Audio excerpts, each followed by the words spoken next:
Thanks for the introduction. So welcome to my talk. I'm going to start with an introduction about us. My name is Zhenpeng. I am a PhD student at Northwestern University. My research focuses on system security. I find bugs, exploit bugs, and fix bugs. The guy in the middle is Yuhang, who is also a PhD student at Northwestern University. He is a CTF guy. We share very similar research interests. Both of us are advised by Xing, who is a professor at Northwestern University. So, Dirty Pipe. This is mentioned in the title. Dirty Pipe is named for the kernel vulnerability, CVE 2022-0847. It's an uninitialized bug in Linux kernel's pipe subsystem. The bug affects kernel v5.8 and higher. One of the most interesting things about Dirty Pipe is its exploitation. Unlike conventional kernel exploitation, it doesn't hijack control flow. It's a data-only exploitation, so no ROP is needed, and it doesn't have to bypass KSLR. The effect of the exploitation is also different. It doesn't execute code with kernel privilege. Instead, it can overwrite any files as long as we have read permission to it. With such a capability, Dirty Pipe even demonstrates local privilege escalation on Android system. Dirty Pipe is so powerful and has attracted so many attentions. But what we learned from Dirty Pipe? From my understanding, I think one of the most interesting things I learned is data-only attack is powerful. It brings many benefits. First, a data-only attack method could allow you to write a universal exploit. What does universal mean? It means that the exploit code could run across different kernels, different architectures without any modification. Second, it doesn't have to deal with CFI, which is an effective mitigation for ROPs. CFI is enabled in Android kernel, which makes Android kernel exploitation much harder. Third, most mitigation focuses on protecting control flow integrity. Very few mitigation in Linux kernel protects data-only integrity. That's why there's no effective exploit mitigation for Dirty Pipe. So we need those mitigations. These all sounds interesting, but Dirty Pipe is not perfect. First, Dirty Pipe cannot escape from container actively. Escaping from container can only be done under certain conditions, where the hoster is interacting with the container. In this case, Dirty Pipe can overwrite the file on the host to execute the command. But this can be achieved when the host is doing nothing. In other words, Dirty Pipe cannot actively escape from container. Second, Dirty Pipe is just a bug. It's not a generic exploitation method that could benefit other bugs. In this talk, I would like to introduce a new exploitation method named Dirty Cred. The high-level idea of Dirty Cred is to swap Linux kernel credentials. The method has several advantages. First, it's a generic exploitation method. It's very simple, which just needs a few steps, but it's very effective. Second, similar to Dirty Pipe, you could write a data-only exploit and without dealing with CFI and ROP stuff. Third, with Dirty Cred, you are capable of escaping from container actively, which cannot be done by Dirty Pipe. So some summary here. First, Dirty Cred is a generic exploitation method, while Dirty Pipe is a bug. Second, both of them could generate data-only universal exploit. Third, since they are data-only, so they could bypass CFI. Fourth, Dirty Cred can actively escape from container, which Dirty Pipe is not capable of. Last but not least, Dirty Pipe is a bug that has been fixed. So the thread has been removed as an exploitation method. Dirty Cred is no available mitigation to defend against. So the threat of Dirty Cred still remains. So Dirty Cred attacks kernel credentials. What are kernel credentials? In short, kernel credentials are properties that carry privileged information in kernel.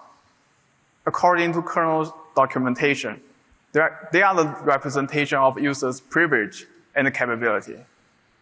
In Linux kernel's implementation, there are two main types of credentials: task credentials and open file credentials. Task credential is for each kernel task, while open file credential includes the privilege information to an open file. With those credentials, security check acts on them to examine the privilege. I will give examples of how kernel implements them and how to use them. First, task credentials. It's implemented as struct cred in Linux kernel. Each kernel task references to a struct cred allocated on heap. The cred is used to examine user privilege. For unprivileged user, the cred is unprivileged. When there is a new unprivileged user spawning a new kernel task, kernel will allocate an unprivileged cred on the freed memory slot. If the user is privileged, kernel will allocate a privileged cred on the heap. Users with privileged credentials are viewed as root users, and this is how kernel uses task credentials. Next, open file credentials. It's implemented as struct file in Linux kernel. Similar to struct cred, it's stored on kernel heap. A new struct file will be created on kernel heap when a file is opened. The struct file contains several fields that we need to care about. First, it contains how the file is opened. For example, on the slice, the file is opened in read and write mode. Then the F mode field will have the corresponding flags. The file struct has a reference to the struct cred of users who open it. And the struct file encodes the file which is under operation. On the slice, the struct file encodes the dummy file, which is what we just opened. When a file is opened, the access information to the file will be transferred to the struct file. So kernel checks on the struct file to see if the access is allowed. So let's take a look at this example. When we try to write content to the file we just opened, kernel will check whether the F mode in the struct file contains a red flag. Since we open the file with the red permission, so the permission check will be satisfied. And eventually, the content will be written to the disk. However, if a file is opened with read-only mode, which doesn't specify read permission, the kernel will create a file object with read-only flag in the F mode field. When you try to write to this file, the write syscall will be denied because the permission check on the file will fail. And eventually, writing to disk will fail. And this is how kernel uses open file credentials. So with the background in mind, then I'm going to talk about how Dirty Cred attacks Linux kernel credentials. The high-level idea of Dirty Cred is to swap kernel credentials. Specifically, it swaps unprivileged credentials with privileged credentials to escalate privilege. In the following, I'm going to talk about two paths of attacks, which are attacking task credentials and open file credentials. First, attacking task credentials. In Linux kernel, each kernel task references to a struct cred on a heap. The first step of the attack is to utilize kernel bugs to free an unprivileged cred that belongs to the attacker's task. Once the cred is freed, the memory slot will be marked as freed by the heap allocator. In the second step, we spawn new privileged kernel task, which indeed will allocate a privileged credential on the kernel heap. The heap allocator will reuse the freed memory slot and place the new cred on it. After this step, the cred of the attacker's task will change from the unprivileged cred to privileged cred. Then they can operate as privileged users.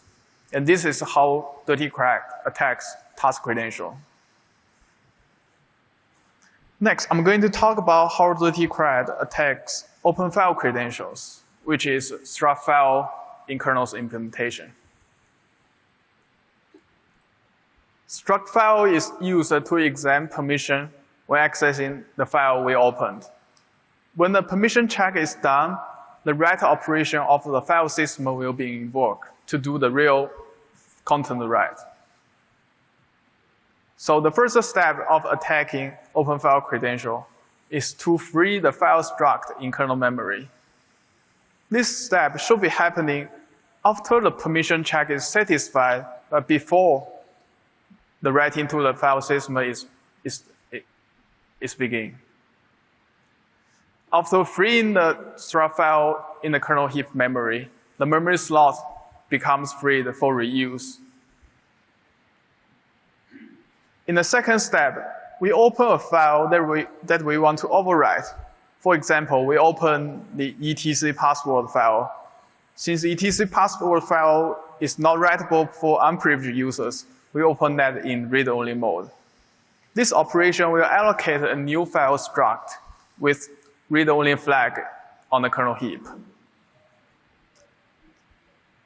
And the heap allocator will reuse the freed memory, and eventually, this allocation will reclaim the memory slot we just freed. After this step, the struct file in kernel heap will be swapped from the dummy file to the etc password file. Because the permission check on the file has been done before, the write syscall will not be denied, even though the F mode of the struct file is read-only. In step 3, when kernel continues to execute, it will do the actual file write on the disk. This time, since we have swapped the file struct, it actually writes the content to the etc password file. And this is how Dirty Cred attacks open file credentials. So, in summary, Dirty Cred follows 3 steps to launch the attack. First, free the attacker's unprivileged credential with the vulnerability. Second, reclaim the freed memory slot by allocating a privileged credential. Third, after the credential is swapped, the attacker can operate as privileged users. These 3 steps sound pretty straightforward, but doing so is challenging. First, Dirty Cred requires the capability on the credential object, which is challenging when the vulnerability doesn't have such capability. This is because both cred and the file object are allocated on dedicated memory cache, while most of the vulnerability do not happen on those 2 memory caches. Indeed, they may happen on generic memory caches, which are used mostly among the kernel. Besides, most of the vulnerability may not have free capability. Our solution to it is to pivot vulnerability capability. In the following, I'm going to talk about how to pivot invalid write, which is auto-bound write and use of the free write, and pivoting invalid free, which is double free, for example. So first, pivoting invalid write. To pivot invalid write capability to freeing a credential object, our idea is to leverage victim object that contains a reference to a credential object. Let's look at the code on the right side. The request key auth struct contains a reference to a cred object. When it's allocated on kernel heap, its memory layout could be similar to the picture on the left side. We have a victim object. It contains a pointer pointing to a credential object in its own memory cache. For a heap overflow, we put such a victim object right after the overflow object. So the cred field will be in the overflow memory region. For use of the free, we overlap the use of the free object with the victim object. In the meantime, the cred field is also in the overwrite memory region of the use of free write. Next, we trigger the vulnerability and partially overwrite the cred pointer, making it reference to another credential object. The credential object is managed by reference count. The pointer change will cause a reference count unbalance. At the end, when we trigger the free of the vulnerability, we will free the credential object with a tempered reference. And this is how we pivot invalid to write. Next, pivoting invalid free. For invalid free vulnerability, we have two references referencing to the same object. So a possible memory layout could be like this.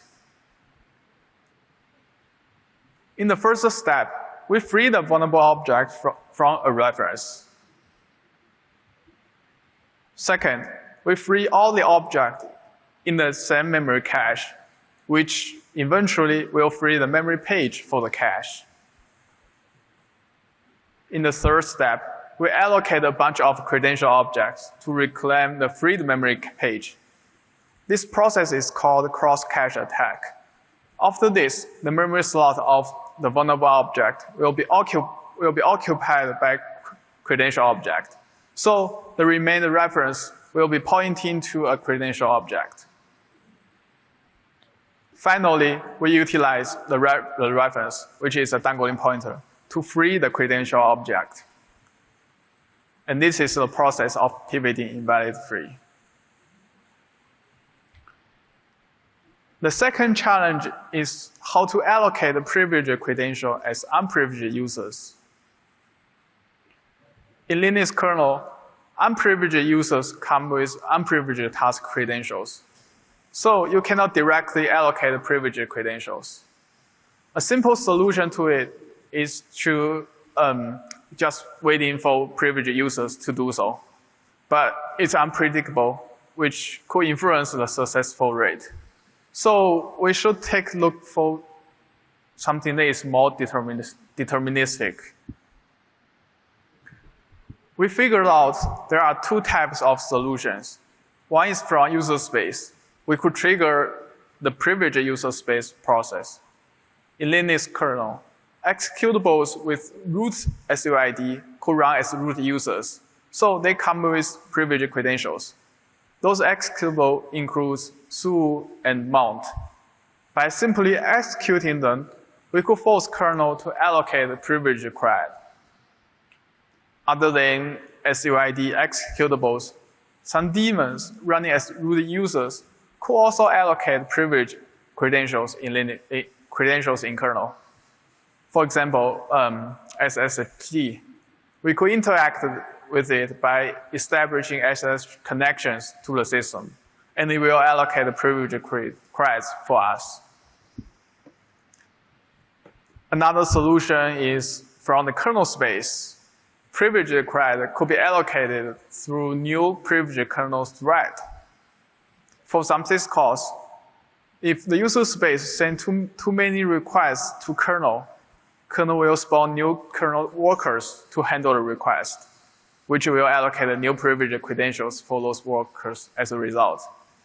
Another way from kernel space is to invoke the user mode helper, which is to load kernel modules from user space. When the user mode helper is requested, kernel will spawn new kernel threads to execute a user space binary. As a result, this allocates new privileged credentials. Those are the solutions to our second challenge. The third challenge is to stabilize file exploitation when attacking open file credentials. When swapping open file credentials, we could confuse the kernel to write data to another file. The timing of doing the swap is really important. If the swap starts before the permission check, the F mode of the file object will be read-only, which results in deny of the write syscall. If the swap happens after writing to the disk, kernel will just write dummy file instead of etc passwords. So the swap must happen between the permission check and the actual file write. This time window is crucial to the success of the attack. But this time window is very small because writing content to the file happens very quickly. Doing the swap during these small time windows might be unstable or even infeasible. So our solution to this is to extend the time window to make the attack deterministic. The first solution is that we could utilize user-fault FD or fuse to pause kernel execution during this time window. When the kernel accesses user space memory that is managed by the user-fault FD or fuse, kernel execution will be paused. Before kernel v4.13, we could pause kernel execution at import IO vector function. Let's look at the write_v function on the slide. It's the implementation of writing vector data to a file. In the function, kernel will first check permission. It checks whether the file struct is created with write permission. After the check is satisfied, kernel imports vector data from user space. This is the point where we could pause kernel execution with user-fault FD or fuse. This technique was used in Zhenpeng's exploitation for CVE 2016-4557, but it's dead after kernel v4.13. This is the last implementation of the write_v function. The import of IO vector has been moved before the permission check.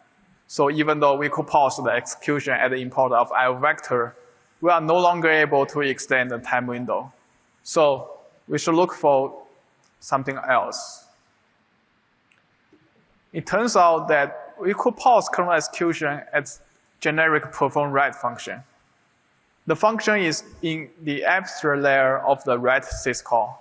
So different file systems use it before invoking their own write function. In other words, it will be called by the write syscall in most file systems after the permission check and before the actual file write. At the beginning of the function, it will try to make a page fault on the user space buffer to avoid a possible data lock. And this page fault indeed will access the user space memory. As a result, we could utilize this access to pause kernel execution. Thus, we could extend the time windows. The first solution requires user-fault FD or fuse to pause execution. But sometimes those two techniques are unavailable, for example, in the Docker. So we should develop something else, some other solutions that don't utilize those two techniques. And finally, we found that there is a file lock in the REST file system write, which could be utilized. But first, what is file lock? In Linux kernel, each file has its own unique inode object. The file lock is maintained by the inode object. The lock mechanism is used in the file system's write operation. This is the function. The function on the slides is a write operation of ext4 file system. At the beginning of the function, kernel will try to lock the inode of the object. After the write is done, the lock will be released.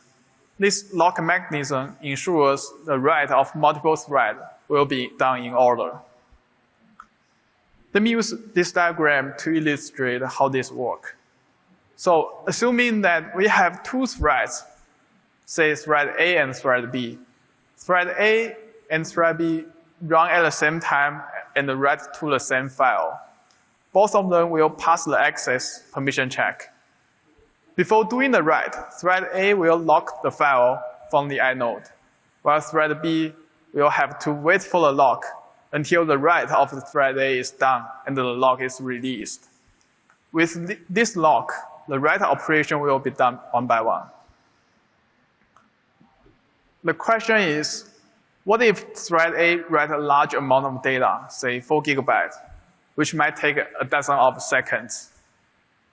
Then thread B will have to wait at least the same time to get the lock, which leaves a large time window between the permission check and doing the write.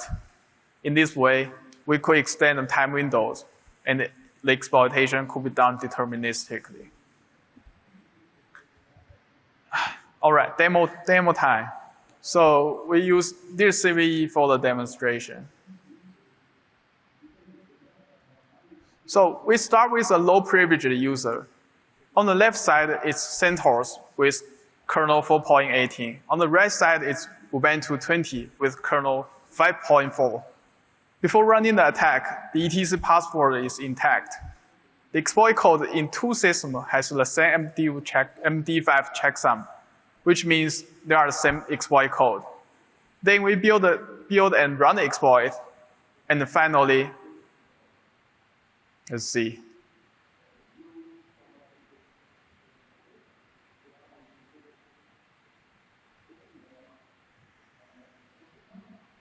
And finally, we tempered the etc password.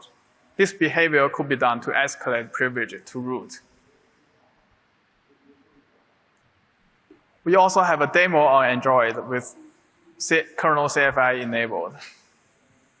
We removed some checks to make sure this vulnerability could be triggered on Android.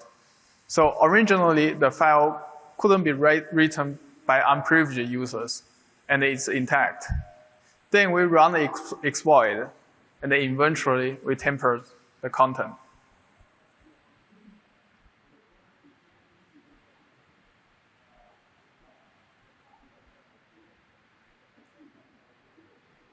All right, so here I want to summarize some advantages of Dirty Cred.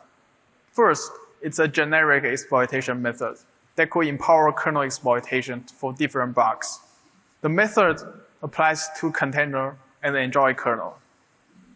Second, the method is simple. It just swaps kernel credentials, but it's very effective and powerful. As a data-only method, Dirty Cred doesn't have to deal with KSLR and CFI. And there's no public mitigation is available now. Third, Dirty Cred is exploitation friendly. You could write a dirty pipe like the universal exploit. They could work on different kernels without any code change. So we have such a powerful exploitation method. What can we possibly do to mitigate it and protect users? Do we have any mitigation suggestions? Yes, we do. The fundamental problem of Dirty Cred is that the kernel credentials are isolated based on object type, not on privilege level. So unprivileged credentials and privileged credentials will share the same memory cache, and they will be overlapped with each other. Therefore, they could be swapped. With this in mind, our solution is straightforward. We isolate privileged credentials into different memory region. Specifically, we isolate them into virtual memory. So there is no swap and no cross-cache attack anymore. We have a prototype implementation, and you could find the code in my GitHub repo. Finally, some takeaways from my presentation. First, we introduced a new exploitation method named Dirty Cred.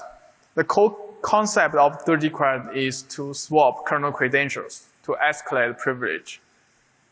Second, to realize the idea, we developed a principled approach to tackle different challenges. Third, Dirty Cred empowers kernel exploitation. It makes exploit to be universal. The exploit could bypass all defenses available in Linux kernel and work across different kernels, versions, and architectures. Last but not least, we introduce effective defense against the Dirty Cred. The defense isolates privileged credentials, which solve the problem fundamentally. That's all of my talk. I would like to thank my collaborators again for the help, and thank Sir Darkek for providing this cute logo for Dirty Cred. It's my honor to present my work here.